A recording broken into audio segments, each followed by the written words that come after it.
partout réexaminent leur attitude diplomatique envers le Rwanda. On ne peut pas continuer à laisser ça se faire.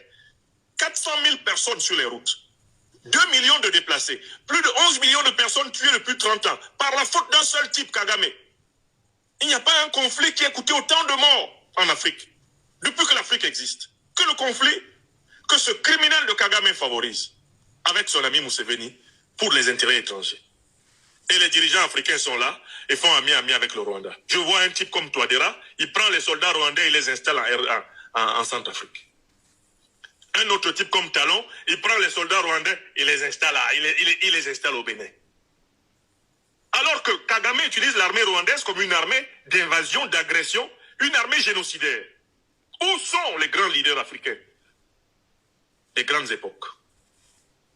Et je commence par les leaders d'Afrique australe, d'Afrique centrale. Le président angolais est là, il voit ce que Kagame est en train de faire. Mais parce qu'il a amélioré ses relations avec les États-Unis, la France, etc., il laisse Kagame génocider les Congolais. Oh, Lourenço, où est la grande époque du mouvement populaire de la libération de l'Angola, Seigneur? Est-ce que le camarade Agostinho Neto pouvait être vivant sur cette terre d'Afrique pendant que Kagame fait le voyou sur le peuple congolais? Même Mandela vivant, Kagame ne serait pas en train d'avancer comme il avance.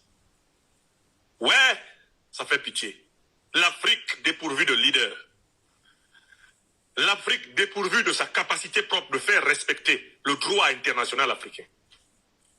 Kagame se balade au Congo, sème la terreur, la sueur, le sang et les larmes dans mon peuple.